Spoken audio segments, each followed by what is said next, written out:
ഈശോ മിശിഹായ്ക്ക് സ്തുതിയായിരിക്കട്ടെ. പ്രിയ സഹോദരങ്ങളെ, 54 ദിവസത്തെ റോസറി നൊവേന ചൊല്ലി നിങ്ങൾ പ്രാർത്ഥിച്ചിട്ടുണ്ടോ? റോസറി നൊവേനയോ 54 ദിവസത്തെ നൊവേനയോ? കേൾക്കുന്ന മാത്രയിൽ പലർക്കും സംശയം തോന്നാം. പക്ഷേ അങ്ങനെയൊരു പ്രാർത്ഥന സഭയിലുണ്ട്. ഫാത്തിമായിൽ പരിശുദ്ധ മറിയം ഇടയ ബാലകർക്ക് പ്രത്യക്ഷപ്പെട്ടതിൻ്റെ 33 വർഷം മുമ്പ് ഫോർച്യൂണ അഗ്രല്ലി എന്ന പെൺകുട്ടിക്ക് പ്രത്യക്ഷപ്പെട്ട് പറഞ്ഞുകൊടുത്തതാണ് അത്ഭുത സിദ്ധിയുള്ള ഈ പ്രാർത്ഥന. മാതാവ് ഫോർച്യൂണയ്ക്ക് പ്രത്യക്ഷപ്പെടുമ്പോൾ ആ കുട്ടി മരണകരമായ രോഗത്തിൻ്റെ പിടിയിലായിരുന്നു. ഈ സമയത്താണ് മഹിമാതിരകത്തോടെ മാതാവ് അവൾക്ക് പ്രത്യക്ഷയായത്. അപ്പോൾ ഫോർച്യൂണ ഇങ്ങനെ മാതാവിനോട് പറഞ്ഞു: ജപമാല റാണി, എന്നോട് കൃപ കാണിച്ചാലും എൻ്റെ ആരോഗ്യം പുനഃസ്ഥാപിക്കണമേ. ഞാൻ അമ്മയോട് നൊവേന ചൊല്ലി പ്രാർത്ഥിച്ചു, എന്നാൽ എനിക്കത് ഫലം തന്നില്ല. ഞാൻ സുഖപ്പെടുമോ എന്ന കാര്യത്തിൽ എനിക്ക് ആശങ്കയുണ്ട്. മാതാവിൻ്റെ മറുപടി ഇങ്ങനെയായിരുന്നു: എന്നെ പലരും പല പേരുകളാൽ വിശേഷിപ്പിക്കാറുണ്ട്. എന്നാൽ ഇപ്പോൾ നീ എന്നെ വിളിച്ച പേര് എന്നെ ഏറെ സന്തോഷിപ്പിച്ചു. ജപമാല റാണി. ഈ പേര് എനിക്കേറെ പ്രിയപ്പെട്ടതാണ്. അത് വിളിച്ചപേക്ഷിക്കുന്നവരെ ഞാൻ ഒരിക്കലും തള്ളിക്കളയുകയില്ല. അതുകൊണ്ട് നീ 54 ദിവസത്തെ റോസറി നൊവേന ചൊല്ലി പ്രാർത്ഥിക്കുക. സാധാരണയായി നൊവേന എന്നത് 9 ദിവസത്തെ പ്രാർത്ഥനയാണ്. പക്ഷേ ഇവിടെ മാതാവ് ആവശ്യപ്പെട്ടത് 54 ദിവസത്തെ നൊവേന പ്രാർത്ഥന എന്നാണ്. ഇനി ഇതെങ്ങനെയാണെന്ന് നമുക്ക് നോക്കാം. ഇനി പറയുന്ന കാര്യം നിങ്ങൾ ശ്രദ്ധിച്ച് കേൾക്കണം കേട്ടോ. നിങ്ങളൊരു ഇത്തിരി മാത്രം കേട്ടിട്ട് കമൻറ്റ് ബോക്സിൽ വന്ന് ഇതെങ്ങനെയാണെന്ന് എനിക്ക് മനസ്സിലായില്ല, ഒന്ന് പറഞ്ഞു തരാമോ എന്ന് ചോദിച്ച് മെസ്സേജ് അയച്ചാൽ ഓരോരുത്തർക്കും അതിൻ്റെ ആൻസർ തരാനായിട്ട് ബുദ്ധിമുട്ടുണ്ട്. അതുകൊണ്ട് നിങ്ങൾക്ക് മനസ്സിലാകുന്ന വിധത്തിൽ ഞാൻ പറഞ്ഞു തരാം. അപ്പം നിങ്ങളിത് മൊത്തം കേൾക്കണം. എന്നിട്ട് നിങ്ങൾക്ക് മനസ്സിലായില്ല എന്നുണ്ടെങ്കിൽ നിങ്ങൾ എന്നോട് കമൻ്റായിട്ട് ചോദിച്ചോളൂ, ഞാൻ നിങ്ങൾക്ക് മറുപടി തരാം. ഈ റോസറി 2 ഘട്ടമായിട്ടാണ് നമ്മൾ ചൊല്ലുന്നത്.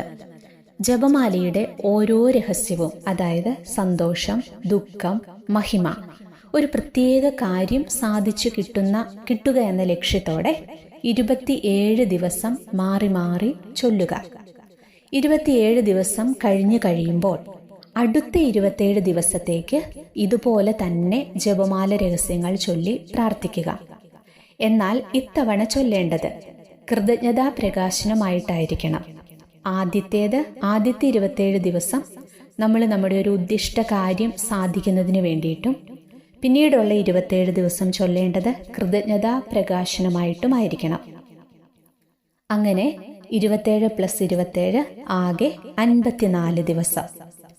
ഈ ദിവസങ്ങളിൽ വിശ്വാസത്തോടെ ഇപ്രകാരം ജപമാല ചൊല്ലി പ്രാർത്ഥിച്ചാൽ നമുക്ക് ദൈവാനുഗ്രഹം ലഭിക്കുമെന്നാണ് പരിശുദ്ധ മറിയത്തിൻ്റെ വാഗ്ദാനം. അപ്പോൾ ചിലർക്കൊക്കെ സംശയം തോന്നാം, പ്രകാശത്തിൻ്റെ രഹസ്യം ചേർക്കണോ എന്ന്. വേണ്ട. കാരണം പ്രകാശത്തിൻ്റെ രഹസ്യം കൂട്ടിച്ചേർക്കുന്നതിന് മുമ്പായിരുന്നു മാതാവിൻ്റെ ഈ പ്രത്യക്ഷീകരണവും വാഗ്ദാനവും. അന്ന് മാതാവ് പ്രത്യക്ഷപ്പെട്ട് ഈ വാഗ്ദാനം നൽകുമ്പോൾ പ്രകാശത്തിൻ്റെ രഹസ്യങ്ങളെന്ന് നമുക്കില്ലായിരുന്നു. പിന്നീടാണ് പ്രകാശത്തിൻ്റെ രഹസ്യങ്ങളൊക്കെ വരുന്നത്. അപ്പോൾ അതുകൊണ്ട് നമ്മൾ സന്തോഷവും ദുഃഖവും മഹിമ ഈ 3 ചൊല്ലിയാൽ മതി. അതുകൊണ്ട് ജപമാലയിലെ ആദ്യത്തെ ഈ 3 രഹസ്യങ്ങൾ മാത്രം ചൊല്ലിയാൽ മതിയാകും. ഇപ്പം നിങ്ങൾക്ക് മനസ്സിലായോ എങ്ങനെയാണെന്ന്? ഞാൻ ഒന്നുകൂടി പറയാം. അതായത് ഒരു ഉദാഹരണത്തിന്, ഇന്നു മുതൽ നിങ്ങൾ ജപമാല ചൊല്ലി തുടങ്ങുകയാണെങ്കിൽ ഇന്ന് ആദ്യത്തെ ദിവസം സന്തോഷത്തിൻ്റെ ദിവ്യരഹസ്യം ചൊല്ലി പ്രാർത്ഥിക്കുക. മനസ്സിലായല്ലോ? ഇന്ന് തുടങ്ങിയാൽ ആദ്യം നിങ്ങൾ സന്തോഷത്തിൻ്റെ രഹസ്യം തുടങ്ങുക, നാളെ ദുഃഖം, അതിൻ്റെ പിറ്റേ ദിവസം മഹിമ, അങ്ങനെ ഓർഡർ അനുസരിച്ച് ചൊല്ലുക. വീണ്ടും സന്തോഷം, ദുഃഖം, മഹിമ. ഇതുപോലെ ആദ്യത്തെ 27 ദിവസം നിങ്ങളുടെ പ്രത്യേക നിയോഗം എന്താണോ അത് സമർപ്പിച്ച് പ്രാർത്ഥിക്കുക. ഒരെണ്ണം വെച്ച് ചൊല്ലിയാൽ മതി. ഒത്തിരി ജപമാലയൊന്നും ചൊല്ലണ്ട. മനസ്സിലായില്ലേ? നമ്മളെല്ലാ ദിവസവും ജപമാല ചൊല്ലുന്നവരാണ്. അതുകൊണ്ട് നമുക്കിതൊരു ബുദ്ധിമുട്ടില്ല. അപ്പം ചൊല്ലുമ്പോൾ നിങ്ങൾ ഇന്ന് സന്തോഷം ചൊല്ലിയാൽ നാളെ ദുഃഖം, അതിൻ്റെ പിറ്റേ ദിവസം മഹിമ, വീണ്ടും സന്തോഷം, ദുഃഖം, മഹിമ, അങ്ങനെ ചൊല്ലുക. അങ്ങനെ ആദ്യത്തെ 27 ദിവസം നിങ്ങളുടെ നിയോഗം എന്താണോ അത് സമർപ്പിച്ച് പ്രാർത്ഥിക്കുക. ഈ 27 ദിവസം കഴിഞ്ഞ് പിന്നീട് വരുന്ന, അതായത് 28ാം ദിവസം മുതൽ പിന്നീടുള്ള 27 ദിവസം ഈ നിയോഗം അമ്മ മാതാവ് സാധിച്ചു നൽകിയതായി വിശ്വസിച്ചുകൊണ്ട് ഈശോയ്ക്ക് നന്ദി പറഞ്ഞ് പിന്നീടുള്ള 27 ദിവസം പ്രാർത്ഥിക്കുക. നിങ്ങൾ ഏത് നിയോഗത്തിന് വേണ്ടിയാണോ പ്രാർത്ഥിക്കുന്നത് ആ നിയോഗം ഈശോ ഏറ്റെടുത്തതായി, പരിശുദ്ധ അമ്മ ഈശോയ്ക്ക് കൊടുത്ത് പ്രാർത്ഥിച്ച് നിങ്ങൾക്കത് സാധിച്ചു കിട്ടിയതായി വിശ്വസിച്ചുകൊണ്ട് ഈശോയ്ക്ക് നന്ദി പറഞ്ഞുകൊണ്ട് പിന്നീടുള്ള 27 ദിവസം പ്രാർത്ഥിക്കുക. അങ്ങനെ 54 ദിവസം വിശ്വാസത്തോടെ ഇങ്ങനെ ജപമാല ചൊല്ലി പ്രാർത്ഥിക്കുമ്പോൾ നിങ്ങളുടെ നിയോഗത്തിൻ്റെ മേൽ പരിശുദ്ധ അമ്മ മാധ്യസ്ഥ്യം വഹിച്ച് നിങ്ങൾക്കത് ഈശോയിൽ നിന്ന് വാങ്ങിത്തരുന്നതായിരിക്കും. ഇതാർക്കും ചെയ്യാവുന്ന ഒരു കാര്യമല്ലേ? നമ്മളെല്ലാവരും ദിവസവും ജപമാല ചൊല്ലുന്നവരാണ്. ഒരു ജപമാല ഇപ്രകാരം നിയോഗം വെച്ച് ചൊല്ലിയാലും മതി. എനിക്കറിയാം ചിലരൊക്കെ 4 ജപമാല, അതായത് ഒരു മുഴുവൻ കൊന്തയൊക്കെ ചൊല്ലുന്നവരുണ്ട്. അപ്പം അതിലൊരു ജപമാല നിങ്ങൾ ഇപ്രകാരം നിയോഗം വെച്ച് ഈ ഓർഡർ അനുസരിച്ച് അങ്ങ് ചൊല്ലിയാൽ മതി. മുടങ്ങാതെ 54 ദിവസം ചൊല്ലണമെന്നേ ഉള്ളൂ. ഇനി ഒരു കാര്യം കൂടി പറയട്ടെ. ഞാനിത് പറഞ്ഞു എന്ന് പറഞ്ഞുകൊണ്ട് നിങ്ങൾ ആരും പ്രകാശത്തിൻ്റെ രഹസ്യങ്ങൾ ഉപേക്ഷിക്കാൻ പാടില്ല. സഭ നമുക്ക് നൽകിയതാണ് ഈ ഒരു രഹസ്യം കൂടി പ്രാർത്ഥിക്കാനായിട്ട്. പക്ഷേ ഇപ്രകാരം 54 ദിവസത്തെ ഉദ്ദിഷ്ടകാര്യ സാധ്യത്തിന് വേണ്ടിയുള്ള ഈ ജപമാല പ്രാർത്ഥനയ്ക്ക് മാത്രമാണ് പ്രകാശത്തിൻ്റെ രഹസ്യം ഉൾപ്പെടുത്തേണ്ട എന്ന് ഞാൻ പറഞ്ഞത്. അല്ലാതെ നമ്മൾ ദിവസവും ചൊല്ലുമ്പോൾ നിങ്ങളുടെ ജപമാലയിൽ എല്ലാം നിങ്ങൾക്ക് പ്രകാശത്തിൻ്റെ രഹസ്യം കൂടി ഉൾപ്പെടുത്തി ചൊല്ലാവുന്നതാണ് കേട്ടോ. കാരണം അന്ന് ഫോർച്യൂണയ്ക്ക് മാതാവ് പ്രത്യക്ഷപ്പെടുമ്പോൾ അന്ന് നമുക്ക് 3 രഹസ്യങ്ങളെ ഉണ്ടായിരുന്നുള്ളൂ. അതുകൊണ്ടാണ് ആ 3 രഹസ്യങ്ങൾ മാത്രം ചൊല്ലിയാൽ മതിയെന്ന് മാതാവ് പറഞ്ഞത്. അതുകൊണ്ടാണ് ഈ പ്രാർത്ഥനയിൽ നമ്മൾ ഈ 3 രഹസ്യങ്ങൾ മാത്രം ഉൾപ്പെടുത്തുന്നത്. അപ്പം ഇതിനു മാത്രമാണ് അങ്ങനെ ഈ 3 രഹസ്യങ്ങൾ ചൊല്ലിയാൽ മതിയെന്ന് ഞാൻ പറഞ്ഞത്. അതല്ലാതെ നിങ്ങളുടെ അനുദിന ജപമാല പ്രാർത്ഥനകളിലൊക്കെ നിങ്ങൾക്ക് പ്രകാശത്തിൻ്റെ രഹസ്യങ്ങൾ ഉൾപ്പെടുത്താവുന്നതാണ്. ക്ലിയറായെന്ന് ഞാൻ കരുതുന്നു. ഞാൻ ഇപ്രകാരം പ്രാർത്ഥിച്ചപ്പോൾ എൻ്റെ ഒരു നിയോഗവും ഈശോ എനിക്ക് സാധിച്ചു തന്നു കേട്ടോ. എനിക്ക് പ്രാർത്ഥിച്ച അനുഗ്രഹം കിട്ടിയ കാര്യങ്ങളാണ് ഞാൻ എപ്പോഴും നിങ്ങളോട് ഷെയർ ചെയ്യാറുള്ളൂ. ഇത്രയും ദിവസം ഞാൻ അതിൻ്റെ റിസൾട്ടിന് വേണ്ടി വെയിറ്റ് ചെയ്യുകയായിരുന്നു. ഇതൊന്ന് സാധിച്ചു കിട്ടിയ ശേഷം നിങ്ങളോട് പറയാമെന്ന് കരുതി. അതുകൊണ്ടാണ് വീഡിയോ ചെയ്യാനായിട്ട് ഞാനിത് ലേറ്റായത്. ഞാൻ അല്ലാതെ ഒരു കാര്യവും ചുമ്മാ നിങ്ങളോട് പറയാറില്ല. നിങ്ങൾക്കറിയാം ഞാൻ പവിത്രമേലങ്കി പ്രാർത്ഥനയെക്കുറിച്ചൊക്കെ അത് ഞാൻ പ്രാർത്ഥിച്ച് എനിക്ക് അനുഗ്രഹം കിട്ടിയ ശേഷം മാത്രമാണ് നിങ്ങളോട് ഞാനത് ഷെയർ ചെയ്തത്. ഇതുപോലെ ഞാൻ ജപമാല ചൊല്ലിയപ്പോൾ എനിക്ക് കിട്ടിയ ഒരു അനുഗ്രഹം ഇതായിരുന്നു. എൻ്റെ ഒരു കസിൻ ചേച്ചിക്ക് വേണ്ടിയിട്ടാണ് കേട്ടോ ഞാൻ പ്രാർത്ഥിച്ചത്. ആ ചേച്ചി വിദേശത്ത് പോകാനായി ഏതാണ്ട് ഒരു 8 മാസത്തോളമായിട്ട് ശ്രമിക്കുകയായിരുന്നു. പലവിധ തടസ്സങ്ങളായിരുന്നു. ഒന്നിച്ച് പേപ്പർ വർക്കുകളൊക്കെ നടത്തിയ ചേച്ചിയുടെ കൂടെയുണ്ടായിരുന്ന എല്ലാവർക്കും വിസ വന്നിട്ടും ഈ ചേച്ചിക്ക് മാത്രം വിസ വന്നില്ല. ലക്ഷങ്ങൾ ബാങ്കിൽ നിന്ന് ലോൺ എടുത്തിട്ടുണ്ട്. ഇതിൻ്റെ പലിശ കൂടി വന്നു തുടങ്ങി. ചേച്ചി ആകെ നിരാശയിലും വേദനയിലുമായി. എപ്പോഴും എന്നെ വിളിച്ച് കൊച്ചിയൊന്ന് പ്രാർത്ഥിക്കാമോ, എനിക്ക് മാത്രം വിസ വന്നില്ല മോളെ, ഇങ്ങനെ പറഞ്ഞ് എപ്പോഴും ചേച്ചി എന്നെ വിളിച്ച് സങ്കടം പറച്ചിലും കരച്ചിലുമാണ്.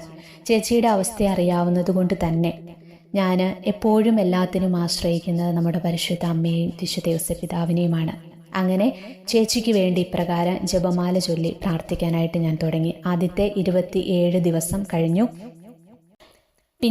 പിന്നീടുള്ള അടുത്ത 27 ദിവസത്തേക്ക് നമ്മൾ പ്രാർത്ഥിക്കുന്നത് ചേച്ചിക്ക് വിദേശത്ത് ജോലി നൽകി അമ്മ മാതാവ് അനുഗ്രഹിക്കുന്നതായി ഞാൻ വിശ്വസിച്ചുകൊണ്ട് നന്ദി പറഞ്ഞ് പ്രാർത്ഥിക്കുന്ന ആ ഘട്ടത്തിൽ, അതായത് ജപമാല ചൊല്ലി തുടങ്ങി ഒരു 33 ദിവസമൊക്കെ കഴിഞ്ഞപ്പോൾ ചേച്ചി എനിക്കൊരു മെസ്സേജ് അയച്ചിരിക്കുകയാണ്, കൊച്ചേ എൻ്റെ വിസ വന്നു എന്ന് പറഞ്ഞ്.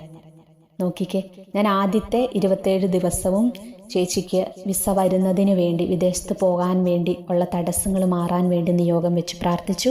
അടുത്ത ഘട്ടം ചേച്ചിക്ക് ആ ജോലി കിട്ടിയതായിട്ട്, വിസ വന്നതായിട്ട് നന്ദി പറഞ്ഞു പ്രാർത്ഥിച്ചുകൊണ്ടിരുന്ന ആ സമയത്ത് ചേച്ചിയുടെ വിസ വരികയെന്നും വിസ വന്നു എന്നും പറഞ്ഞ് ചേച്ചി എനിക്കൊരു മെസ്സേജ് അയച്ചു. പിന്നീട് വളരെ പെട്ടെന്നായിരുന്നു ചേച്ചിയുടെ പേപ്പർ വർക്കുകളെല്ലാം വേഗം മൂവായി. അങ്ങനെ ചേച്ചി കഴിഞ്ഞ സൺഡേയിൽ നാട്ടിൽ നിന്ന് വിദേശത്തേക്ക് ജോലിക്കായി പോയി. ട്യൂസ്ഡേയിൽ ചേച്ചി ജോലിക്ക് കയറി.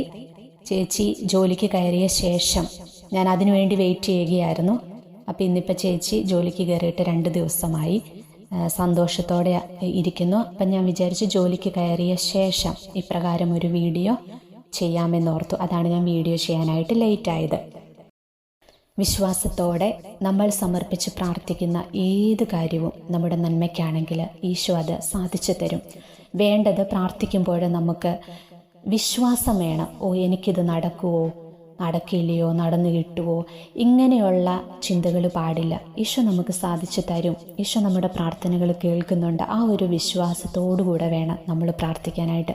വിശ്വാസത്തോടെ നമ്മൾ എന്ത് ചോദിച്ചാലും ഈശോ നമുക്ക് തരും. പരീക്ഷണങ്ങളും പ്രതിസന്ധികളും ഒക്കെ വരുമ്പോൾ നിരാശപ്പെട്ടു പോകാതെ, തളരാതെ, കൂടുതൽ വിശ്വാസത്തോടെ നമ്മൾ ഈശോയിലേക്ക് അടുക്കണം, ചേർന്ന് നിൽക്കണം, വിശ്വാസത്തോടെ പ്രാർത്ഥിക്കണം.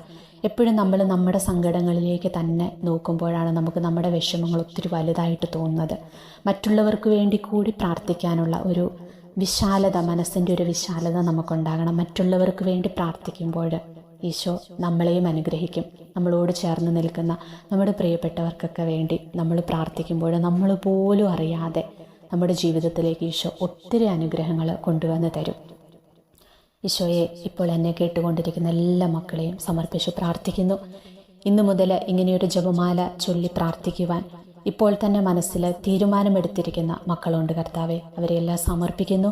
അവർക്ക് മുടങ്ങാതെ ഈ ജപമാല ചൊല്ലി പ്രാർത്ഥിക്കുവാൻ 54 ദിവസവും ഇത്തരത്തിൽ നിയോഗം വെച്ച് ജപമാല ചൊല്ലി പ്രാർത്ഥിക്കുവാൻ കൃപ കൊടുക്കണമെന്ന് പ്രാർത്ഥിക്കുന്നു. അവരുടെ നിയോഗത്തിൻ്റെ മേൽ ഈശോയെ നീ ഇടപെടണമേ എന്ന് പ്രാർത്ഥിക്കുന്നു. ഈശോയെ, നിന്നെ വിളിച്ച് കരഞ്ഞ് പ്രാർത്ഥിക്കുന്ന ഒരാളെ പോലും നീ വെറുതെ വിടരുതേ ഈശോയെ. അവരെ അനുഗ്രഹിക്കാതെ പറഞ്ഞു വിടരുതേ ഈശോയെ. എൻ്റെ മകൾ ഈ സമയം ഇവർക്കെല്ലാം വേണ്ടി, ഇപ്പം എന്നെ കേട്ടുകൊണ്ടിരിക്കുന്ന എല്ലാ മക്കൾക്കും വേണ്ടി പ്രാർത്ഥിക്കുകയാണ്. ഈശോയെ, സ്വർഗം തുറന്ന് നീ ഇവരുടെ പ്രാർത്ഥന കേൾക്കണം, ഇവരെ അനുഗ്രഹിക്കണം. ഇവരുടെ കണ്ണുനീര് ഈശോയെ നീ കാണണം. ഇവരുടെ കുഞ്ഞുങ്ങളെ അനുഗ്രഹിക്കണം. ജീവിത പങ്കാളി, പ്രിയപ്പെട്ടവർ, മാതാപിതാക്കൾ, ഇവരുമായിട്ട് ബന്ധപ്പെട്ട എല്ലാവരെയും ഈശോയെ അനുഗ്രഹിക്കണമേ എന്ന് പ്രാർത്ഥിക്കുന്നു. പരിശുദ്ധ അമ്മേ, ദൈവമാതാവേ, അമ്മയുടെ വിമല ഹൃദയത്തിലേക്ക് എൻ്റെ പ്രിയപ്പെട്ട ഈ സഹോദരങ്ങളെ എല്ലാം ഞാൻ ചേർത്ത് വെച്ചുകൊണ്ട് പ്രാർത്ഥിക്കുന്നു. നന്മ നിറഞ്ഞ മറിയമേ, നിനക്ക് സുസ്തി, കർത്താവ് അങ്ങയുടെ കൂടെ, സ്ത്രീകളിൽ അങ്ങ് അനുഗ്രഹിക്കപ്പെട്ടവളാകുന്നു.